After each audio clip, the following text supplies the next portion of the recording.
माननीय श्री राघव चड्ढा जी 10 मिनट। शुक्रिया madam. Tax to live, tax to die and tax everything in between. इस जीवन में दो ही चीजें निश्चित हैं। There are only two things that are certain, death यानी कि मृत्यु, और दूसरा है टैक्स। इस जहां से उस जहां तक जहां भी जाओगे, हर मोड़ पर हर जगह मुझे ही पाओगे, यानी कि टैक्स। मैडम, सपना था विश्वगुरु बनने का, बन गए हम टैक्स गुरु। और इतना टैक्स जो भारत की आबादी सरकार के खजाने में डालती है, उसके बदले सरकार जनता को देती क्या है, यह बहुत बड़ा सवाल है। कौन सी ऐसी हाई क्वालिटी सर्विस है जो फ्री ऑफ कॉस्ट जनता को दी जाती है? क्या हमें quality health care free of cost मिलता है? नहीं मिलता। क्या हमें वर्ल्ड क्लास एजुकेशन मिलती है? नहीं मिलती। क्या हमें फ्री वर्ल्ड क्लास ट्रांसपोर्टेशन मिलता है? नहीं मिलता। क्या हाई क्वालिटी रोड्स मिलती हैं? अगर अच्छी हैं तो टोल टैक्स भरना पड़ता है। क्या 24 घंटे सातों दिन बिजली आती है? नहीं आती। तो इतना सारा जो टैक्स सरकार इकट्ठा करती है, उसका करती क्या है? इसीलिए मैं कहना चाहता हूं दैट वी इन इंडिया पे taxes like in developed countries to get services like in sub-Saharan countries. Madam, from the moment a child is born to the very moment his family mourns his death, the government is there at every step, not to help you, but to tax you. और आइए एक रोमांचक यात्रा पे चलते हैं। माननीय वित्त मंत्री जी हर बार मेरे सवालों का जवाब देते हुए मुझ पर तंज कसती हैं और कहती हैं कि शायद ये चार्टर्ड अकाउंटेंट नहीं है, इनकी डिग्री असली नहीं है, तमाम तरीके की बातें मेरे बारे में कहती हैं, निजी हमले करती हैं। मैं उनका बहुत सम्मान करता हूं, मेरे मन में उनके प्रति बहुत आदर है, ओहदे में, हैसियत में, उम्र में, अनुभव में बहुत बड़ी है मुझसे। लेकिन आज मैं इस सीए की डिग्री को किनारे करके सरल भाषा में आम आदमी की तरह, इस देश के आम आदमी का दर्द आपके सामने रखना चाहता हूं कि कैसे हमारे जन्म होने से लेकर हमारे मरने तक टैक्स पे टैक्स सरकार हमसे वसूलती है। मैं आपके सामने जीवन के 8 चरण, 8 स्टेजेस ऑफ लाइफ रखना चाहता हूं। फर्स्ट स्टेज ऑफ लाइफ, जब इंसान पैदा होता है, that is the birth stage. बच्चे के पैदा होने से पहले, उसकी आंखें खुलने से पहले जो उसको वैक्सीन लगती है, उस पर 5% जीएसटी लगता है। जिस अस्पताल में बच्चा पैदा होता है, उस हॉस्पिटल के कमरे के चार्जेस पर अगर 5,000 रुपए से ज्यादा का कमरा हो तो 5% जीएसटी लगता है। बेबी केयर के आइटम्स पे 5% जीएसटी लगता है। और अगर उसके माता पिता बच्चे के पैदा होने पर मिठाई बांटे तो मिठाई पर 5% और चॉकलेट पर 18%, 28% जीएसटी लगता है। दूसरा चरण जीवन का इन्फेंसी और चाइल्डहुड, यानी कि बचपन। बचपन में बेबी फूड जो खरीदा जाता है उस पर 12 से 18% जीएसटी, डाइपर जो खरीदा जाता है उस पर 12% जीएसटी, बेबी स्ट्रोलर पे 5 से 12% जीएसटी, और जो खिलौने बच्चे को दिए जाते हैं उन खिलौनों पर भी 12% जीएसटी लिया जाता है। जब मुंडन होता है बच्चे का, पहला हेयर कट जिसे कहते हैं, उस हेयर कट की सर्विसेज पर भी 18% जीएसटी, और पहली बर्थडे पार्टी पर जो फोटोग्राफी होती है, फोटो खिंचवाई जाती है, उस फोटोग्राफी सर्विसेज पर भी 18% जीएसटी। यहां तक कि नामकरण की बर्थडे पार्टी जो की जाती है उस पर भी केटरिंग सर्विसेज से लेकर खान पर 18% जीएसटी सरकार वसूलती है। अब बच्चा स्कूल जाना शुरू करता है तो स्कूल जाने पर यूनिफॉर्म से लेकर जूतों, स्कूल बैग, लंच बॉक्स, सब पर जीएसटी लगता है। 12% जीएसटी नोटबुक पर लगता है, 18% जीएसटी स्टेशनरी आइटम पर लगता है। और उसके बाद अगर कोई एक्स्ट्रा करिकुलर एक्टिविटी बच्चे को करनी हो, कोई म्यूजिक क्लास करनी हो या फिर कोई स्पोर्ट्स कोचिंग की क्लास वो ले ले, उस पर भी 18% जीएसटी देना पड़ता है। प्राइवेट ट्यूशन ले तो उस पर भी जीएसटी, और पहली साइकिल जो बच्चा खरीदता है उस पर भी 12% जीएसटी देना पड़ता है। तीसरी अवस्था जीवन की, टीनेज ईयर्स, ये वो काल होता है जो सबसे मस्त मौला टाइम होता है जीवन का, बेहतरीन बेफिक्री का। इसमें बच्चा, यंग जवान लड़का लड़की अपना पहला स्मार्टफोन खरीदते हैं, उस स्मार्टफोन पर जीएसटी लगता है। अगर महंगा हो, विदेशी हो तो इंपोर्ट ड्यूटी भी लगती है। फिर वो अपना फोन रिचार्ज कराता है, उस पर जीएसटी लगते हैं। ब्रॉडबैंड इंटरनेट का कनेक्शन लेता है, उस पर जीएसटी लगता है। नेटफ्लिक्स, स्पॉटिफाई या वीडियो गेम की सब्सक्रिप्शन लेता है, उस पर भी जीएसटी देना पड़ता है। और अगर अपने दोस्तों के साथ पिक्चर देखने बाहर जाए तो पिक्चर की टिकट पर जीएसटी, एंटरटेनमेंट टैक्स और पॉपकॉर्न पर भी जीएसटी अब लगने लग गया है। तो तमाम तरीके के सॉल्टेड कैरेमल पॉपकॉर्न पर भी सरकार आपसे जीएसटी वसूलती है। इस बीच जब आप 18 साल के होते हैं और पहली बाइक या पहला स्कूटर खरीदते हैं, उस बाइक और स्कूटर पर आपसे जीएसटी लिया जाता है, व्हीकल इंश्योरेंस पर जीएसटी लिया जाता है, और उसके बाद रजिस्ट्रेशन टैक्स और रोड टैक्स के नाम पर भी पैसा लिया जाता है। जीवन की चौथी अवस्था, fourth stage of life, higher education की। इस हायर एजुकेशन की अवस्था में आप यदि प्राइवेट कॉलेज में पढ़ रहे हैं तो प्राइवेट कॉलेज की ट्यूशन फी पर जीएसटी लगता है। हॉस्टल में रह रहे हैं या पीजी का रेंट भर रहे हैं तो उस पर जीएसटी लगता है। स्टूडेंट लोन की प्रोसेसिंग फी पर जीएसटी लगता है, किताबों से लेकर लैपटॉप तक जीएसटी लगता है। और अगर माता पिता संपन्न हैं और बच्चे को विदेश भेजते हैं पढ़ने के लिए तो फॉरेन रेमिटेंस पर टैक्स कलेक्टेड एट सोर्स सरकार लागू करती है। अब आते हैं पांचवी अवस्था पे, जब वो अपना करियर शुरू करता है। ये वो एज है जिसे मैं golden age of direct taxes कहूंगा।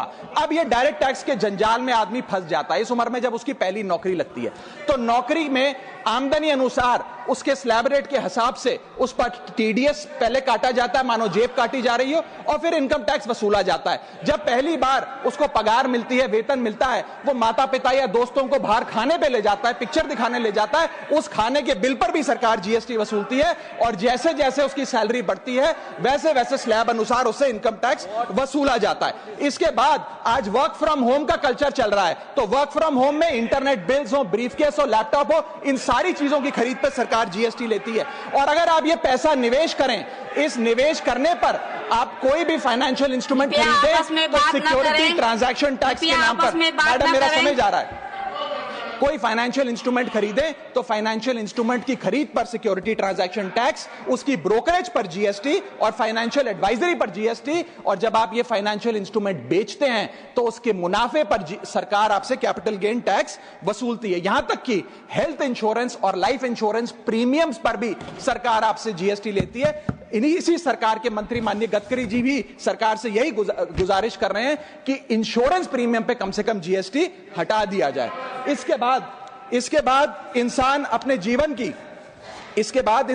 जीवन की छठी अवस्था में आता है, यानी कि मिडिल एज। इसमें उसकी आमदनी भी पीक पर होती है और उसका टैक्सेशन भी पीक पर होता है। अप्रेजल होता है, प्रमोशन होता है, बोनस मिलता है और हाई टैक्स स्लैब के चलते वो अपनी कमाई का एक अधिकांश हिस्सा इनकम टैक्स में सरकार को जमा कराता है। इस दौर में इंसान गाड़ी खरीदता है, घर बनाता है। जब गाड़ी खरीदता है तो जीएसटी देता है, रोड टैक्स भरता है, व्हीकल इंश्योरेंस पर जीएसटी भरता है। और जब गाड़ी लेकर शोरूम से निकलता है तो पेट्रोल डीजल पर वैट, सेस और एक्साइज ड्यूटी के नाम पर पैसा भरता है। जब सड़क पर गाड़ी चलाता है तो टोल टैक्स भरता है। फिर वो अपना घर भी खरीदता है, जमीन खरीदता है। जब जमीन खरीदता है तो स्टैंप ड्यूटी फीस सरकार को देता है। जब कंस्ट्रक्शन मटेरियल खरीदता है घर बनाने के लिए तो कंस्ट्रक्शन मटेरियल पे, चाहे वो सीमेंट हो, मार्बल हो, स्टील हो, उस पर जीएसटी देता है। उसके बाद जब कंस्ट्रक्शन सर्विसेज लेता है किसी बिल्डर से, ठेकेदार से, कॉन्ट्रैक्टर से, तो उस कंस्ट्रक्शन सेवाओं पर भी जीएसटी सरकार आपसे वसूलती है। और जब घर बन जाए तो एनुअल प्रॉपर्टी टैक्स और हाउस टैक्स के नाम पे आपसे पैसा लिया जाता है। और जब आपको पैसे की आवश्यकता पड़े और आप ये घर बेच दें तो कैपिटल गेन्स पर भी सरकार आपसे उस मुनाफे पे टैक्स वसूलती है। और इस बीच शादी तो रह ही गई, फिर इंसान शादी करता है, इस बीच तो बैंक्वेट हॉल बुक करता है, उस बैंक्वेट हॉल की बुकिंग पे टैक्स भरता है। शामियाना, खाना, केटरिंग सर्विसेज लेता है, उस पर जीएसटी भरता है। ज्वेलरी खरीदता है, उस पर जीएसटी भरता है। कपड़ा, शेरवानी सिलवाता है, कुर्ता पजामा, सूट पैंट, उस पर जीएसटी भरता है। यहां तक कि वेडिंग इन्विटेशन से लेकर, ब्राइडल मेकअप से लेकर, हनीमून के ट्रैवल तक हर चीज पर सरकार आपसे जीएसटी वसूलती है। सातवीं अवस्था सरकार जीवन की वो है रिटायरमेंट। इस फेज में इंसान चाहता है आरामदायक जीवन जिया जाए, जो जीवन में कमाया उस कमाई के सहारे उसकी इंटरेस्ट पर, पेंशन पर जिया जाए। लेकिन इस अवस्था में भी सरकार पेंशन और इंटरेस्ट इनकम पे आपसे टैक्स लेती है। बूढ़ा हो जाता है, दवाई इलाज की जरूरत पड़ती है तो हेल्थ केयर बिल पर, दवाइयों पर आपसे जीएसटी लिया जाता है। लाइफ इंश्योरेंस और हेल्थ इंश्योरेंस प्रीमियम पर तो जीएसटी लेती है। और इस दौर में वो अपनी वसीयत लिखता है, फैमिली विल। उस फैमिली विल पर जो लीगल फीस देता है, उस लीगल फीस पर भी उसे जीएसटी देना पड़ता है और स्टैंप ड्यूटी देनी पड़ती है। और आठवीं जीवन की अवस्था, यानी कि जीवन की समाप्ति, जब उसका स्वर्गवास हो जाता है, उसके जीवन का अंत हो जाता है, यहां भी सरकारें उसका साथ नहीं छोड़ती। यहां पर भी सरकारें उस पर टैक्स लगाती हैं। जब कोई इंसान मरता है तो उसके अंतिम संस्कार में देसी घी, चंदन वुड, नारियल, इत्तर जैसा सामान इस्तेमाल होता है, उस पर भी जीएसटी लगता है। और जब उसके मरने के उपरांत अखबार में ऑबिचरी की इश्तेहार छपाया जाता है, उस पब्लिकेशन ऑफ ऑबिचरी न्यूज़पेपर पर भी 5% सरकार जीएसटी लेती है। और मरने के बाद जब प्रॉपर्टी उसके बच्चों को या परिवार वालों को दी जाती है, उस म्यूटेशन पर भी सरकार आपसे ड्यूटी सेस लेती है। यह है life cycle of taxation model. लेकिन मैडम, सबसे जरूरी बात यह है कि इतना टैक्स देने के बाद सरकारें हमें देती क्या है। मैं जानता हूं कि टैक्स सरकार के लिए जरूरी है, इस सरकार के लिए नहीं, जितनी सरकारें इस देश में रही सबने टैक्स लगाकर जनता से पैसा लिया। टैक्सेस वास्तव में जरूरी हैं, लेकिन सवाल यह है कि क्या ये टैक्सेस हमारी इकोनॉमी को बढ़ा रहे हैं या हमारी इकोनॉमी को खा रहे हैं? क्या इससे हमारी जिंदगी बेहतर हो रही है या हमारी जिंदगी बदतर हो रही है? इतने टैक्स लगाने की वजह से आज हमारी आमदनी घट रही है, इस वजह से खपत गिर रही है, कंजम्पशन गिर रही है, डिमांड नहीं बढ़ रही है और प्रोडक्शन गिर रही है। इस वजह से पूरा इकोनॉमिक साइकिल, जो हमारा इकोनॉमी का चक्का है, वो धीमा हो गया है। मैडम, इस देश में, बस समाप्त कर रहा हूं, इस देश में मैं मेरी पार्टी के टाइम से आप ले लीजिएगा, मेरी पार्टी के टाइम से ले लीजिएगा। मैडम, इस देश में 80 करोड़ जनता 5 किलो फ्री राशन के सहारे जी रही है। आपको जान के अचंभा होगा, इस 80 करोड़ जनता से भी ये सारा जीएसटी लिया जाता है, दिन प्रतिदिन लिया जाता है, जो आज मैंने पढ़ के सुनाया। सिर्फ अमीर नहीं,